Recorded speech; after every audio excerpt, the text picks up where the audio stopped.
Greetings, viewers. Eric the Car Guy here. I was trying to listen for the ding, but I didn't quite have it set up. Anyway, I am Eric the Car Guy, your host for this live Q&A for the next half hour-ish or so. I often run over. And tonight's edition is somewhat special, yet no one seems to have taken advantage of that, or the only thing they want from me is information on how to fix your vehicles. Nothing wrong with that at all. That's what I normally do here. Anyway, a few things before I get started. First, if I butcher your name during the process of reading your question, I apologize. I'm somewhat dyslexic and I don't know what it is, but for some reason I have trouble reading names. Anyway, in addition to that, if you are watching this video on YouTube, I cannot see the comments or questions being posted to the YouTube video, so therefore I will not be answering those questions. Apologies for that. I will be taking the questions from the Google Plus event. You can, all over my social networks, there should be links on how to get there. And if you're signed up for Google Plus, you post your question and I'll do my best to answer it. Most of the questions that get answered get posted early, just saying. So I'll throw that out there.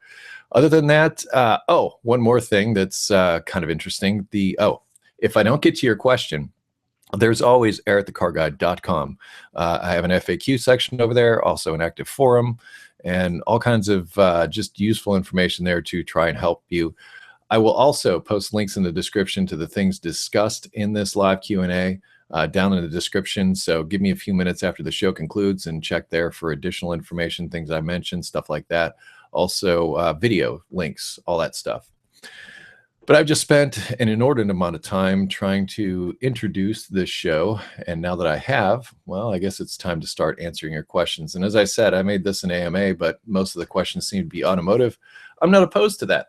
So we'll just answer the automotive questions. And partway through the show, if the lighting changes, I got a different light in an attempt to try to make it better. But once the sun goes down, the camera freaks out. Just saying. So it's not your eyes. It's technical difficulties.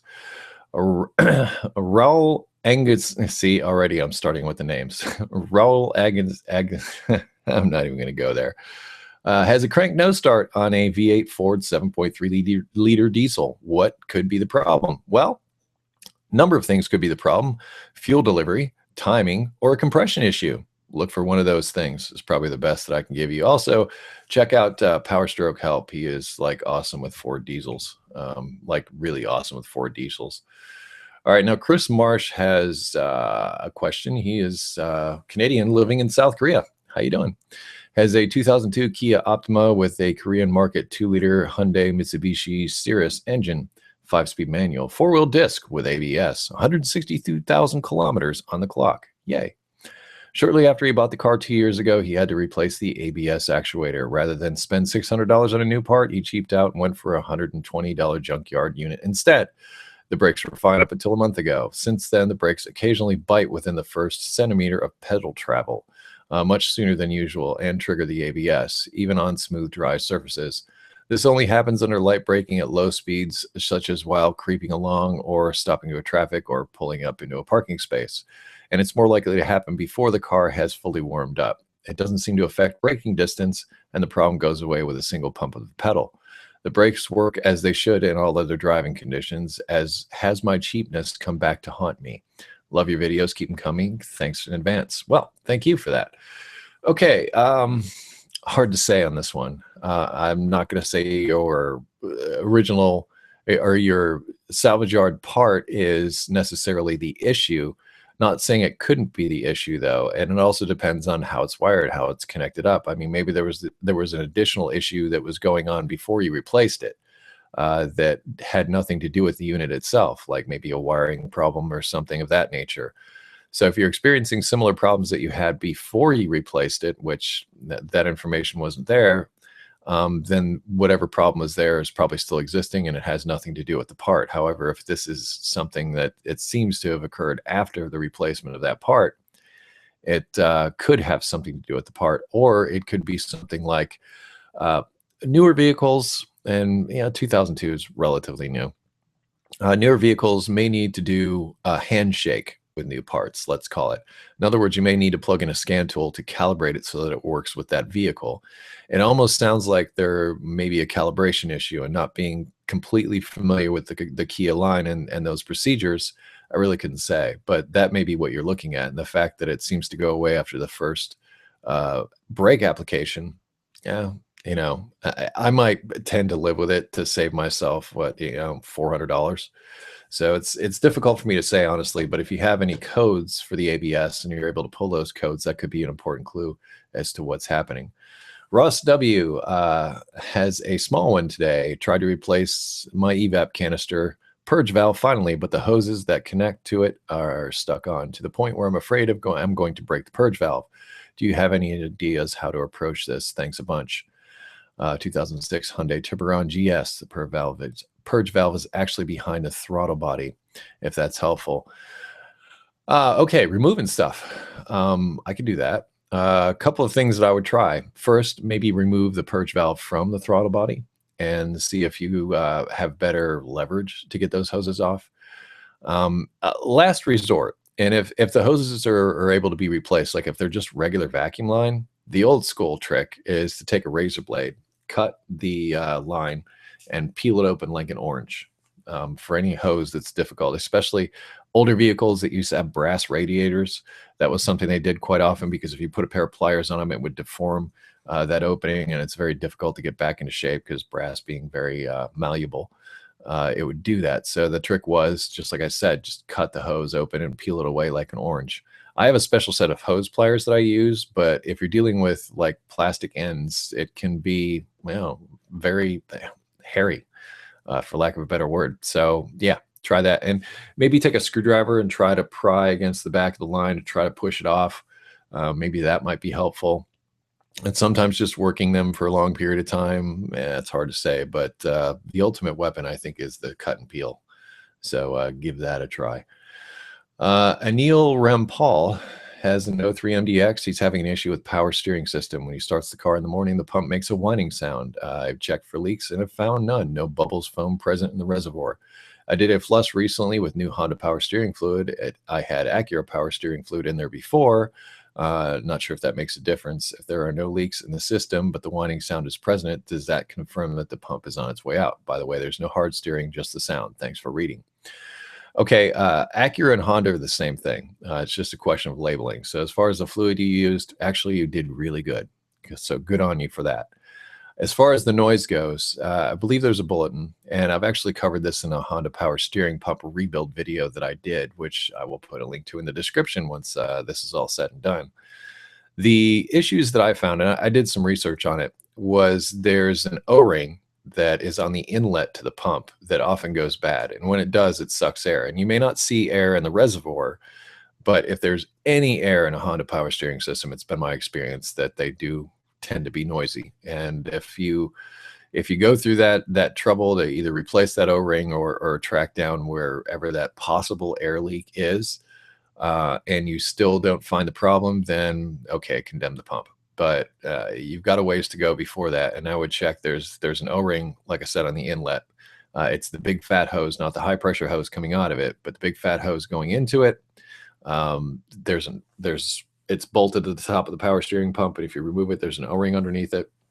Like I said, there's a bulletin about replacing that because of some issues with it. This one's kind of a long one. Jason Guri, check engine light 402 sensor, bank 1 sensor 1, wideband, straight 4-banger, 1.6 gasoline Audi A3 2002. Changed the sensor. It has never illuminated the check engine light since. It has also helped but not cured the following. Using a scan tool, the code will return within a few minutes of clearing the stored in-memory O2 code. Bank 1 sensor 1 intermittent fault. I am suffering intermittent hesitation in first and second gear, no other gears. Also intermittent hunting revs between 800 and 1200, which is brought on most frequently by starting the car and putting the engine under load, i.e. Slow stop, go traffic. I can stop hunting revs if I hold down the brake and use the clutch to drag RPM down to where it stays normal for another few hours. But the hesitation remains more or less constant. By the way, don't do that. You're just burning your clutch up. IMREIT's monitors show EVAP issue. Exhaust gas is perfect when tested professionally. I should note I cleaned the MAF, which brought my long-term fuel trim down to from 33% to 18%. Gas is perfect when tested, however, my short term seems to always be pegged high at idle and trims down when driving. Removing the MAF plug, the car will stay running. Also clean my electronic throttle body. Finally, I should note that the timing belt is due for replacement. I just don't know what I need to tackle. Finding an electrical problem associated with an O2 sensor loom, faulty PCM, ECM, bad MAF, bad TPS, smoke test. Just a few days ago, I got these codes after 1 hour of motorway driving. Not sure. Let's see. We've got a P0130, oxygen sensor, bank 1 sensor, malfunction circuit, another one, another malfunction, one for camshaft position sensor, power supply, relay, ECU, fuel trim, too lean. All right. Now, the first thing before you ever went to all those other codes down there is the first thing in my mind was vacuum leak. Not all O2 sensor codes mean you have a bad O2 sensor. They're often an indication of a performance problem with the engine that the O2 sensor is sensing. And many people go through under the false assumption that just because the code says O2 sensor, that the O2 sensor is bad. All the symptoms you described, the hunting idle, the fact that you've got the fuel trim, the short-term fuel trim is what it is. All this screams to me vacuum leak. You also remove the throttle body. If I'm not mistaken, I don't know if that's an electronic throttle body or a drive-by-wire. It seems a bit new for that, but it's a German car, so it's possible. Almost always causes problems and often requires a reset procedure. So first thing I'd be doing is looking for vacuum leaks, because it sounds to me like that's where you got to start. And once you track down the vacuum leak, which I'm pretty sure you have one there somewhere, I'll put a link in the description to a video I did about finding them. I think that will go a long way to help alleviate some of the issues that you're having. I don't necessarily think it has anything to do with an O2 sensor. I think it has to do with the lean condition, and the O2 sensor is reading that. Or there's a problem in the wiring. But the first place I would go is looking for vacuum leaks. Brian Emberley loves the show, loves to work on his own vehicle. Shows like yours give me confidence that I can actually do repairs, that I'm doing the correct repair to solve the issue. Thanks for your years of work. Well, thank you for saying that. It has been a number of years now I've been doing this. Anyway, he has an 03 Ford Explorer V8 all-wheel drive, 128,000 miles. Just put new tires on, but the shop wouldn't do a free alignment check because they said the lower ball joints and inner tie rods on both sides were moving. I can't see any movement in them myself, and the boots are in good condition, unlike my bad ball joint videos, unlike the bad ball joint videos I've seen on the net. How do I need to move things to verify this for myself before I dump a few $100 and an afternoon in replacing parts? Also on parts, Moog brand were recommended to me. Is there something different I should look at? I tow near the gross vehicle weight upper limit and drive off-road several times a year. So this is why I want quality parts without going at a crazy high price. All right, first, to address the initial issue as far as finding the loose parts. Oftentimes, certain suspension systems are designed in such a way where you will not be able to detect those loose parts unless you load them up. In other words, take a floor jack, put it underneath the lower control arm, and lift up the wheel that way. Now, be very careful, because sometimes that can be somewhat precarious because it's in an angle, and as you're putting the weight on it, it may have a tendency to slip. So be very careful, especially about putting your hands underneath there, and find good purchase when you do this. Then check for the loose ball joints. When they're checking for them in an alignment rack, that's exactly where they lift the vehicle. They have an air jack underneath that can lift those wheels up by those control arms. And that's what they often do. So they may be able to find that looseness that you're not able to see. Now, as far as inner tie rods, if you've got it jacked up, whether you're loading the suspension or not, that should be pretty clear. But know that any play in any suspension part affects the alignment. Now, getting to your brand of parts. Now, personally, I've had issues with some Moog parts lately, and it's probably not their fault, and I'm not blaming the parts themselves. I mean, these were just mispackaged and mislabeled parts. It's not that they're bad parts. It's just they weren't what was advertised in the box. Anyway, original equipment parts are great, but considering you're doing off-roading, and I haven't really done all that much off-road work, so I would seek out maybe some heavy-duty parts from the off-road community. Also, since you're towing near the gross vehicle weight and you're doing that often, that might be something that's considered when you do the alignment, because as you change the ride height of the vehicle, that can also affect the alignment. In fact, it affects it a great deal. So that may affect how your tires wear. So I'm not sure how they would go about trying to either load the vehicle or maybe aligning it differently so that your tires would last longer under those conditions. But yeah, I think that covers all the bullet points of what you were asking about, and I hope that's some useful information. Oh, looks like we've got lots of sunshine coming in now. Anyway, James Johnson. Hey, Eric, love the show. Watch it all the time. Love the Fixing It Forward projects. I like that series too. I have a question for you. O2 Civic EX sedan, 1.7 liter VTEC, 175,000 miles. I have a slight valve tick noise. I think the valves needed to be adjusted. I looked at the manual for the valve clearances and found them, but under the hood sticker, it says something different for valve clearances. Which do I use, the manual or the manufacturer sticker under the hood? Thanks for all the work you do, James Johnson from Bend, Oregon. Okay. It depends on the manual. If it's a factory manual, then I might tend to go towards the manual. But if it's like a Haynes or Chilton's or something like that, I would most certainly go with the under hood sticker. If I'm not mistaken, those are the tighter ones. I think it's 0.010 for the intakes and 0.018 for the exhaust. Don't quote me on that, but I think that's where they are for that engine, if memory serves. But here's the thing. Valve adjustments in the hands of people that aren't used to doing valve adjustments, you almost always have to do them more than once. And the takeaway is better to hear them than smell them. So in other words, better to err on the side of them being loose than too tight. If they're too tight, what can happen is you can actually burn up the valves and cause damage to them. So, people going in with the best of intentions doing valve adjustments can do damage. And then also, as far as idle quality, can be severely affected if the valves aren't adjusted evenly. And trust me, it takes a lot of practice to get good at it. So I guess what I'm saying is proceed with caution and be prepared to take the valve cover off more than once. Also, have yourself a new valve cover gasket. I strongly recommend the Honda gaskets for that. And lastly, good luck. Andy Pittman. He's often here on the show. Hi, Andy. Thanks for watching. Just wanted to say thanks for answering all my questions over the last few months. You really helped me out a lot. As far as me replacing or fixing my transmission on my 2000 Turbo Round, I don't think I will. I'm going to save up and use it as a trade on another car. With that being said, should I fix it up a little more? It already has a bunch of new parts on it, from tires to suspension work. Just the tint is pretty bad and the paint is faded. So I was thinking of taking the tint off and polishing the car and replacing the washer fluid pump. Or should I just not waste my time and leave it how it is? Thanks, Andy. Well, Andy, let me tell you something. I used to work at a dealer, and the type of car that you have there, as old as it is and the problems that it has, it's never going to see the lot. And the value is going to be based on how much interest they can charge you on the loan. Is pretty much how it's going to come out, because that's what they care about. Because no sooner will they take that car in than it will probably be shipped out the back door and headed for auction.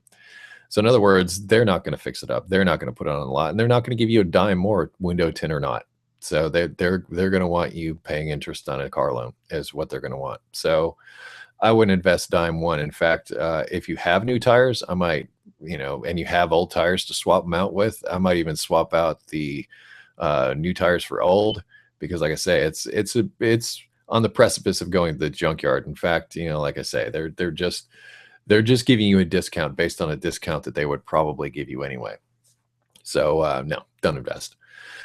Robert Woodall, this is an AMA, by the way. Hey, Eric the Car Guy, do you know Tim the Toolman? Now, do I know Tim the Toolman? Are you talking about Tim Allen, the comedian / actor who played Tim the Toolman? No, I do not know him. But yes, I used to watch the show occasionally, although I didn't really watch much TV back in the 90s. I had other things to do. Wes G is also back again. Hello, Wes. Hey, Eric, I have another 05 accent question. I have a P0442 code for a small EVAP leak. I suspect the leak is near the purge solenoid valve, since I recently replaced it. But what to check the system just to be sure. I've read about people pumping smoke into the system to find a leak, but I can't afford to buy a machine, and no one near me rents them. Do you have any ideas? Thanks. Also, you said this was sort of an AMA. I've been wondering, is there a story with the ETCG stuffed animal that sits behind you in the live show? Good question. I'll answer them both.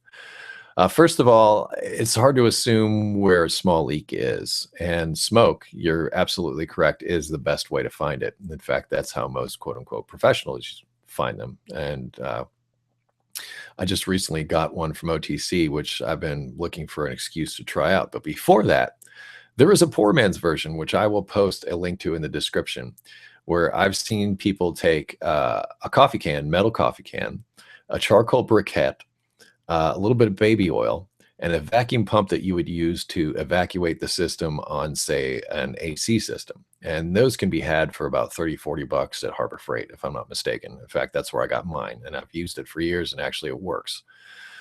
So, and the video shows how you can hook the whole thing up and you have your own smoke machine. And not only can you find things like EVAP leaks, but you can also find vacuum leaks. You know, it's really, it's kind of trick. Honestly, I was impressed. In fact, I saved the video link to give to people that were asking me questions just like yours. So that's how I would pursue that. But don't assume that it's something you did. The leak may be elsewhere, but the smoke machine will help you find it. But the other part of it is, I don't know if you saw that video that I recently did with the Nissan, and I was chasing down its EVAP problem, and that was a bad solenoid. But oftentimes, in concert with a scan tool, you can check to see if one of those valves is leaking by activating it and deactivating it. So in other words, if it's closed and you still see stuff leaking out, that valve is bad, but it's mechanically bad. It's not electronically bad. So there's a little more there. The story with actually his name is Derp, the pig that's back there. My wife's a knitter, and I actually asked her to, since I do these live shows and I normally put a watermark on my show, that's my watermark. So I had her make me an ETCG pig, and she's made all kinds of stuff for our family. In fact, that was, you know, when I used to sit on the couch over there, I used to change out the animals behind there because they were the things that she had made recently. So my wife makes that stuff, and she's a knitting fiend, if you will. In fact, I call her a Jehovah's Knitness, and some people take exception to that. But I mean no disrespect. It just it's just kind of how she is. Anyway, Wendell Chase has a 1995 Civic LS swapped with a 94 Integra B18B1 on VTEC. I constantly have to add power steering fluid. I think the leak is coming from where my front tires connect to the axle, but I have no idea what to do as far as checking how to fix it. Also, I keep blowing the wheel cylinder. The rubber overextends out from the drum brake on one side. I use a self-adjuster, but it keeps blowing. Also, the NSX test drive video is one of my favorites. Stay dirty. Yeah, I used to like driving those cars. I did, but actually, when I get done with Oliver, aside from the handling, I'm hoping to create an NSX killer. But honestly, it's not going to be hard. Those things are nothing off the line. Anyhow, as far as your power steering fluid leak, honestly, it sounds like it's coming from the power steering rack, and that's not an uncommon problem on Hondas. And I can say this, I do not recommend AC Delco parts. I put in 3 AC Delco power steering racks into a Civic one time, and I was not happy for doing so. Now, they warranted it each time. The parts guy was great, but I mean, sometimes within days, it was coming back with leaks. So I do not recommend an AC Delco power steering rack for Honda. As far as the wheel cylinder issue, that's kind of a head scratcher, if I'm honest. Either your drums are too big, or there's something going on with that adjustment, or it's the wrong wheel cylinder. You could have the wrong wheel cylinders on the car, so make sure you've got the correct wheel cylinders for your application. Sometimes, I don't think they made different sized drums back there, but who knows? They might have. It's really hard to say. It's an LX, so it's not really the top of the line model. It's just like the straight up regular. I don't know. But as far as getting back to your power steering leak, apologies. As far as that's concerned, the easiest way to check that is those boots that are on the end of the power steering rack. Take the outer clamp off and take like a small screwdriver or something and pull the boot down. And if a bunch of fluid comes out, you need a power steering rack. And it just so happens I have videos on their replacement, and that's the car that I had to put 3 power steering racks in. Just saying. SPL Eclipse. What is your preference for laundry detergent? Well, I used to like Tide, but my daughter, I think, is allergic to it. So I think we switched to Gain from there. Just saying. I do my own laundry, but I don't really do the shopping anymore. Let's see. Here we go. There was a conversation going on there. I just had to skip past. Umer Sohail. Hey Eric, 2005 Honda Accord LX. It has an automatic transmission and it has over 300,000 miles on it. I had it since new. It started shifting harsh when I push it hard on the highway going 90. Transmission fluid has just been changed. What can I do? Well, first of all, if you didn't put Honda transmission fluid in there, there's your problem right there. You got to put Honda transmission in Honda transmissions. You just got to. Manuals, automatics, doesn't matter. Put Honda transmission fluid in Honda transmissions and you won't have problems. I don't care if it says on the bottom of the bottle, it says good for Honda transmissions. You're wasting your time. I just put the Honda stuff in there and you don't have to worry. And that's the way to go. And that's usually what causes the harsh shifting. But, you know, come on, man, let's face it. It's 300,000 miles. And transmissions are designed to slip to a certain degree. And over 300,000 miles, it slipped a lot. And the parts on the inside that are designed to slip could very well be worn out. And changing transmission fluid, after not changing transmission fluid over a long period of time, I've written about this, can sometimes cause issues with the transmission. And it's kind of a crapshoot. But transmissions, here's the thing. The harsher an automatic transmission shifts from the get-go, the longer it will last. And the reason for that is because there's less slip, less heat that's created because they soften the engagement to make it shift nice and smooth. You know, everybody thinks those smooth engagements are all great, but smooth engagements, they have good ways of controlling them now, but the mushier the shifting, the less life that transmission has in it. That's been the general rule of thumb for a long period of time. Now I realize they have, you know, special elven magic now that they've created in automatic transmissions. In fact, you know, they're sealing them for life, that type of thing. Well, you know, so be it. But the rule was for the longest time, the harsher it shifted, the better, because there was no slipping. It's like when you drive a manual transmission, if you're riding the clutch, much like I talked about with the gentleman earlier, if you're riding the clutch, you're really just burning it up. Well, soft shifting is the same kind of thing in an automatic transmission. Just saying. I'm sure there'll be comments. Ninja Mag has a 12 Fusion i4 with 58,000 miles. The transmission dipstick reads half on the range on the dipstick. Last service, Ford dealer said no leak and no codes. A while back, they had to update the transmission for non-likable shifting. I still believe it has some hiccups, and since I heard transmissions learn driving when they are updated, it may be used to me driving sporty. I drive mostly to school on highway 80 to 90 miles per hour. Your thoughts? Is there something wrong with my transmission? I heard there's a well-known HL axle shaft leak. That could be the cause, but should I put some additive into the transmission fluid? Castite has some free rebate going on right now. I think Castro is what he meant. Not much info on that. How often should I change transmission fluid? Manual says 100,000 miles, but I believe that is a long time. Several things here, my friend. First of all, automatic transmission fluid. And just because it's in the middle of the stick does not mean it's low. That's exactly where you want it to be. It expands as it heats up. So if you look at that dipstick closely, there's like a little C down towards the bottom and an H towards the top. And if it's in between the two, you're good. Leave it alone. So I don't think you have a transmission fluid leak. As far as the harsh shifting, it sounds like you drive kind of sporty. That may have something to do with it. So also 80 to 90 miles an hour, maybe leave earlier. I don't know. And that may not be possible. Maybe you got one job or another, but yeah, I just talked about safe driving in an ETCG 1 video not that long ago. Now, I'm not going to judge, but you know, speeding tickets cost money and could cost you your license if you're going fast enough. Let's see. As far as additives in the transmission fluid, I don't recommend them, especially on a transmission that seems to be working fine and seems to be at the correct level. So I wouldn't mess with it. If the manual says don't change the transmission fluid for 100,000 miles, listen to it. And also listen to the type of fluid that it says to put in it. Engineers spend a lot of time trying to figure that stuff out. Hours and hours of testing, miles and miles of testing to try to figure this out with people like you behind the wheel, no less. And when I say people like you, people that may drive in a spirited manner. So they've tested it out and they say to do it this way and they mean it.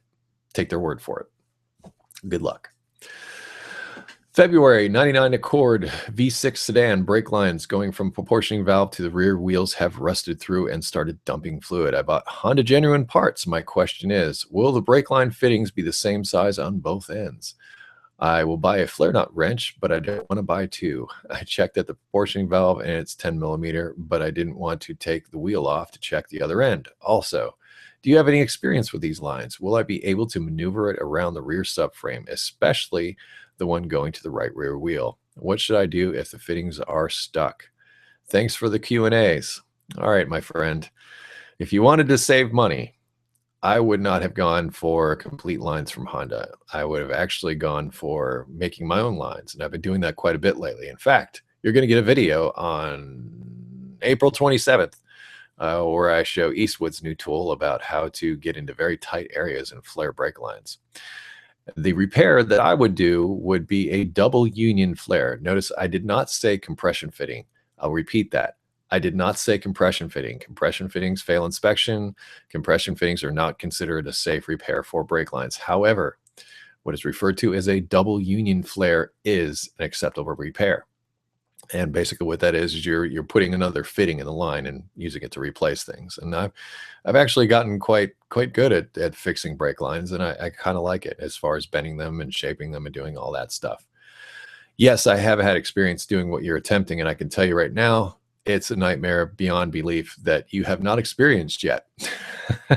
And I know that's not encouraging, but I want to discourage you because I had a lift when I was trying to do this and still couldn't get those brake lines around anything. You're talking about brake lines that are probably 5-6 feet long that you're trying to run from the front of the vehicle to the back, and they're already pre-bent. And they put those brake lines on when the whole rear assembly isn't there, when the front assembly isn't there, that the body is just a shell, and they put the brake lines on. It's real easy for them at the factory. They do it for assembly purposes. However, once all that other stuff is in the way, the only way it's going on in the same way it went on at the factory is if all that stuff is out of the way. And that's a lot of work. And assuming since it's a 99, you probably had to special order those brake lines. And as a result, you probably cannot return them. Now, as far as the size of the fittings, you know what? They're probably the same size, a 10 millimeter. That's what they normally are, but check it just to be sure, because there's also things called rust, especially on something that old, and that rust definitely affects the final size of that fastener. And I've got lots of videos out there on brake lines and redoing brake lines and bending brake lines and dealing with rusted up brake bleeders and such, some with some success, some not with some success. It's anybody's guess, but I can tell you right now, if you're going to replace those entire line assemblies, have fun. Good luck. It will make you a man. And even if you're a woman, it'll still make you a man. But in a good way, if there is such a thing. Matt Marzella has a 2006 Chevy Uplander with 100,000 miles on it. When I put the van in gear in the morning, it will slip, then slam into gear. Tried changing the transmission fluid and filter when the van was at 79,000 miles, and the transmission worked fine after, but now it's doing it again at 100K. Fluid level is fine. Do you think I should change the fluid again or leave it alone at this point? Thanks for everything. You've helped me so much. Matt, thank you for your comments, and I'm happy to help. Okay. Yeah, this is a tough one because it worked before. Could it work again? And that's the real question. And I can't answer it. It's a crapshoot. It's a roll of the dice. And your choices are either leave it the way it is or change the fluid and filter. And last time fluid and filter helped. Am I saying this time? But really, it's only been about 20,000 miles-ish since you did it. So it's not like an inordinate amount of time between the two. It could be that the filter's clogged, restricted a little bit, causing that. I can't say. And that could possibly make it shift a little better. And whenever you change transmission fluid, you're not getting it all. In fact, there's quite a bit still left in the transmission and the torque converter. So maybe changing it again will work. I don't know. I honestly don't know. But I can wish you luck and say, if you want to give it a try, give it a try. If not, well, save money for a transmission. Brian Burke, his wife recently bought a 2016 Mazda 3 and her boss insisted she give his old Heap a jump start. I told her this could have hurt her battery or electrical system. Can it?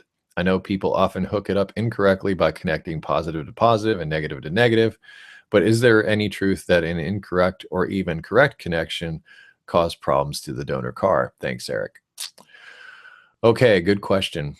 And newer vehicles are very sensitive with their electrical systems, and jump starting another vehicle with a newer vehicle, I can see where your concern is there. And often people don't hook things up right, because actually on the dead car, you're supposed to take the negative and hook it up to the engine block or a good engine ground. That's what you want to do. Not a lot of people do that. It's actually a better path to ground for the starter. Also, it helps keep any sparks that might happen away from the battery. If the battery is badly sulfated and it's got hydrogen gas around it, it could explode. So that helps you avoid such things. These days with those little jump starter boxes, I have a few of them. I've been sent several of them. I've done reviews on them. They're really great for that kind of thing. And they seem to be a better alternative than to using a vehicle or a car. Now, hooking it up backwards, yes, that can often damage things, but they design the electrical system in such a way to where there's a main fuse. And oftentimes when people hook things up backwards, it's the main fuse that goes. Excuse me. But then there's other times where I've seen that it has damaged the electrical system, possibly a computer. There is potential there. So this is what I recommend. Maybe for Boss's Day or whatever. These things really aren't all that expensive, and they're flipping everywhere. Your local auto parts store would have them probably at the counter practically. Just these little jump kits, and either have your wife put one in her car, or give one to your boss, her boss, whatever, and do it that way. But yeah, that's newer vehicles. And I had a rental car in Atlanta about a month or so ago. And actually, no, it wasn't my rental car. It was Eric Tonday's from Velocity Labs. And all he had, it was like I don't know, it was a 2015 or whatever. It was a Chevy Malibu. The battery in the back looked like a motorcycle battery. It was only this big. And, I was just sort of scratching my head, but I guess that's where we're at now. So, something like that might not have the oomph and really work the electrical system really hard to get a car started. Here, I will leave you with this. It's not a good idea to charge a battery with the alternator. So in other words, jumping a vehicle to get it back down the road is one thing, but if you have to charge a battery back up, it's best to take it off and charge it up slowly off the car. I'll throw that in. Josh Lauer. Hey, Eric, have you done an LS swap in an older car not designed for an LS style engine? Do you think it would be worth the time to swap an LS3 into your typical iron block Chevy 350 sports car, for instance, an 80s Trans Am? I've always wanted to swap an RX-7 front-wheel drive RX-7 FD with an LS style engine. Just trying to find out as much information as I can, as well as gather the funding. Haha. Thanks, Josh. I haven't done it personally, but even though some might say I'm a Ford guy, which really I'm just a car guy, hence the name. LS is honestly a freaking fantastic platform. It's so versatile. You can get so many displacements out of it, and there's so much out there. It used to be the Chevy 350. The Chevy 350 was the standard. Doesn't matter what you were driving. They made parts for it. They made adapters for it. You could put it into anything. That has since morphed into the LS category. And LS, like I said, these days, you can do anything to it, practically anything to it. And like I said, massive amounts of displacements. I mean, 454 small block, crazy. And that you could have that kind of displacement in a small block. But I have to admit, GM did it right. Why am I not putting one in my Fairmont? It's funny because I ended up selling the LS that I actually had to some really nice kids who bought it off me off Craigslist before I considered using it in the Fairmont. So I would have considered it.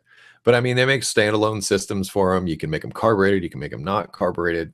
A lot of options there. A lot of options. And going through my Fairmont build as I have, and I'm really getting into it in earnest right now. And just please, people, I'm working on the videos feverishly, trying to get them out, and I'm shooting them right now. That's all I'm doing is Fairmont videos. So yes, I have other things that I'm putting out as well, but yes, going through the whole process. In fact,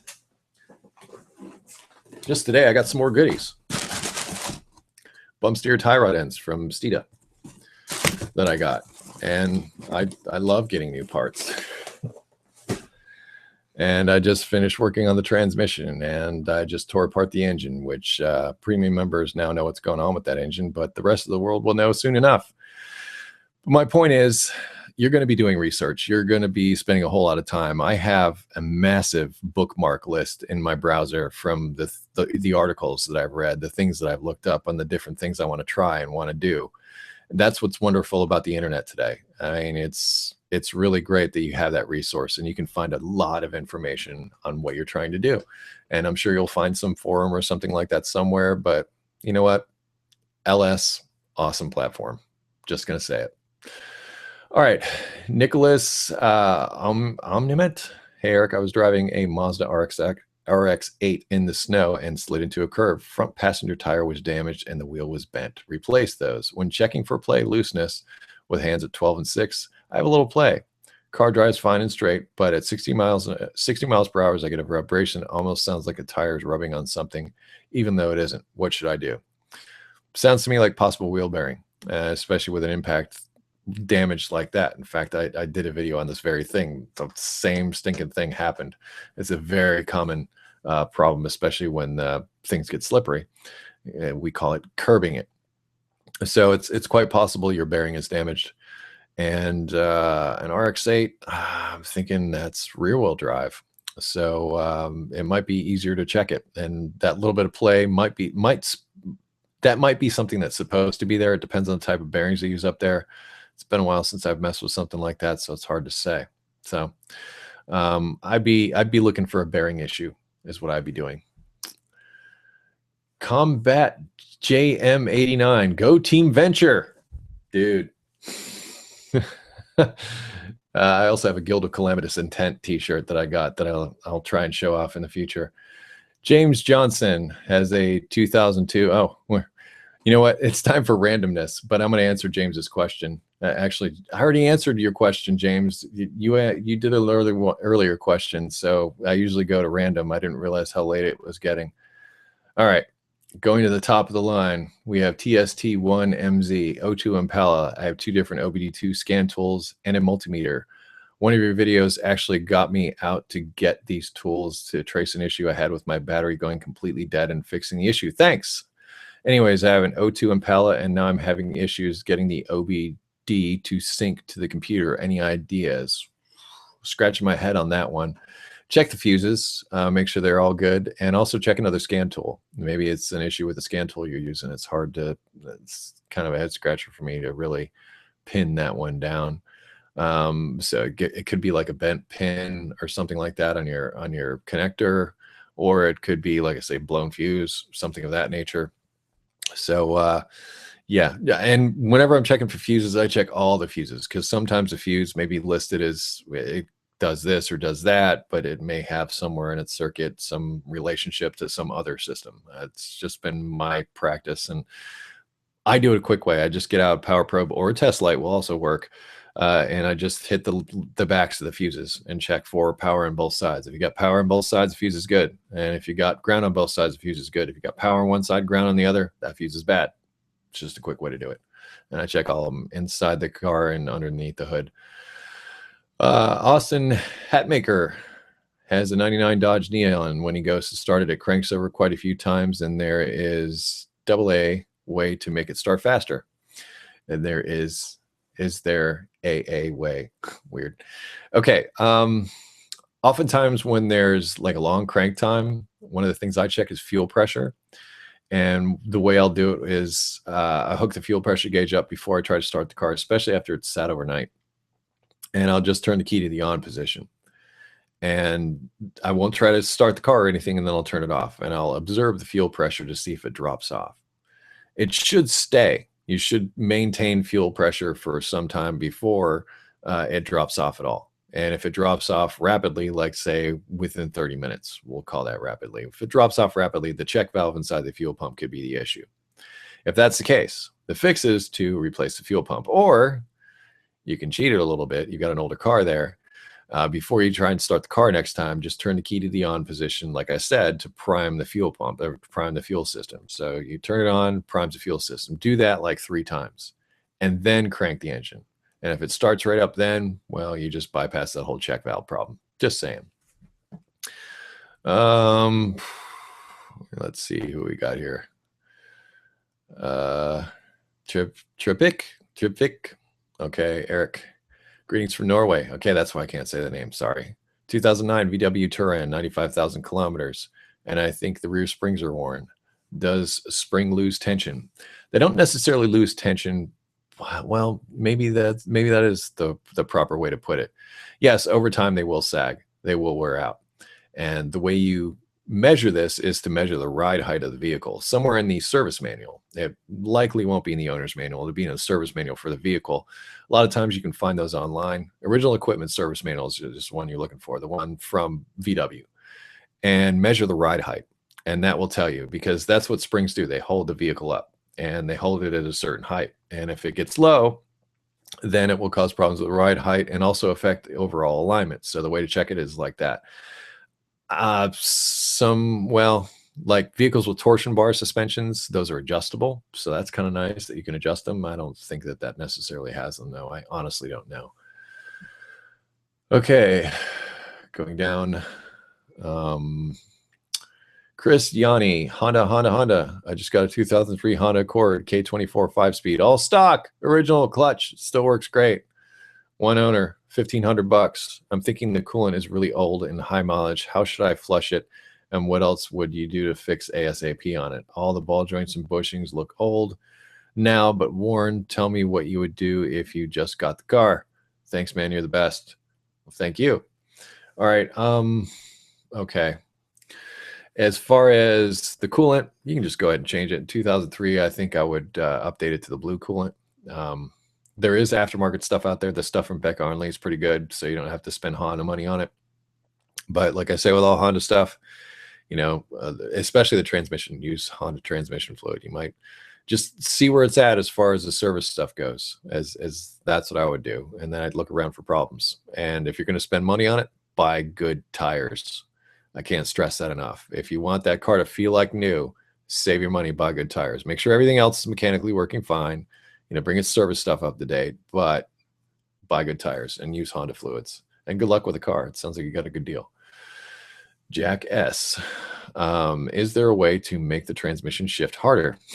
Funny, I have a 2001 Jeep Grand Cherokee, 178,000 miles, and a rebuilt engine that makes more power than stock. I would like to keep this transmission around as long as I can.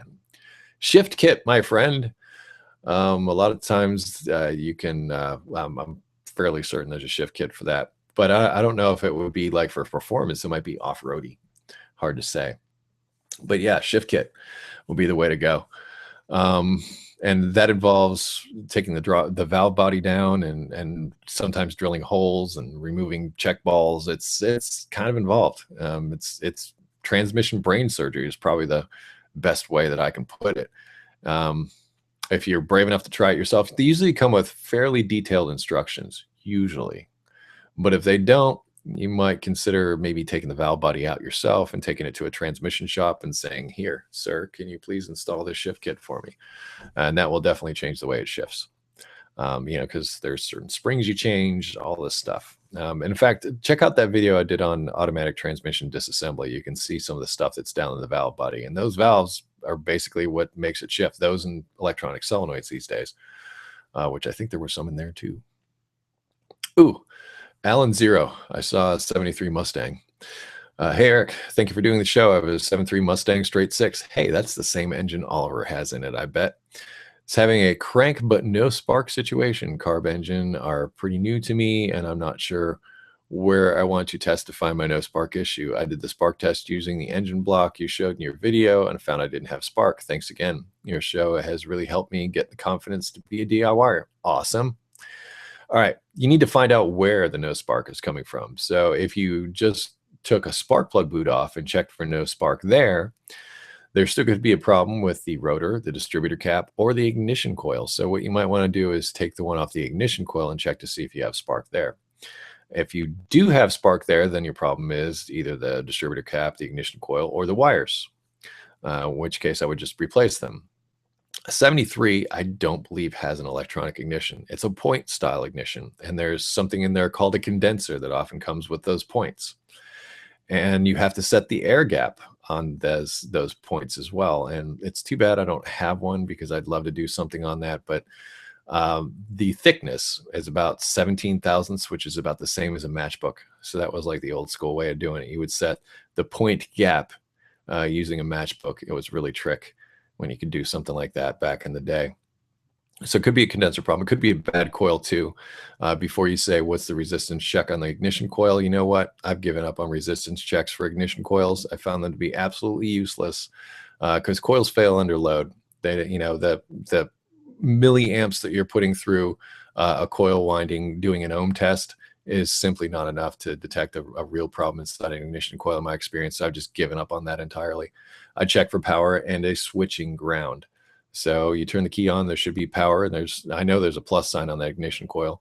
And on the other side, there should be, as you crank the engine, there should be a flashing light. If you don't see a flashing light, it could be those points and condensers that's going on there. But that's how I'd track that down. And actually, that's an ancient system. It's easy to find stuff, and those points and condensers stupid cheap and easy to replace. It's just a matter of time, really. So good luck with that. Also, you know, just for the heck of it, make sure the distributor's spinning, because sometimes the roll pin that's inside the distributor gear can come out and that won't spin. So crank the engine, make sure the rotor moves. Just throwing that out there, because sometimes the oil pump, it's driven by the camshaft, and the oil pump and all that stuff won't work. So I think I've given you plenty to go on there. All right, we've almost gone to an hour.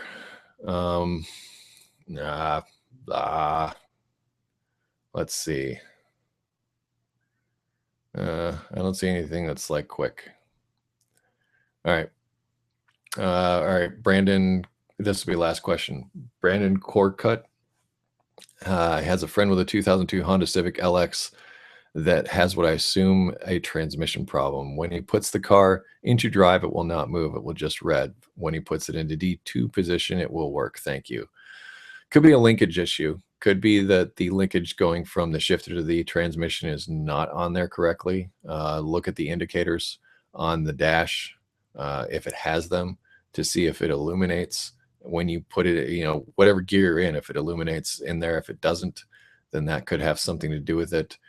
Also check the fluid level, but on Hondas, the vehicle has to be off and has to be warmed up on a level surface when you check the transmission fluid level. Also, once again, only Honda transmission fluid. Outside of that, if you can't find a linkage problem there, then yeah, it could be a transmission. Yep. And with that, I'm going to close it out. Like I said, this went, geez, almost an hour. But it was fun, and my light is getting bad anyway, so yay. Anyhow, I first want to thank you for watching.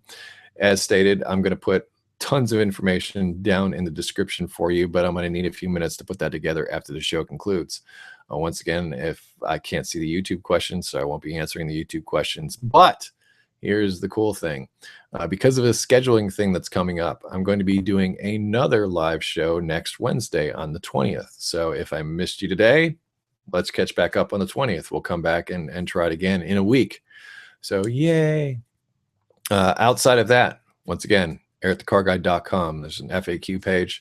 I'll post links in the description. So many of questions that I get asked can be answered there. And if not there, we have an active forum where we try to help you.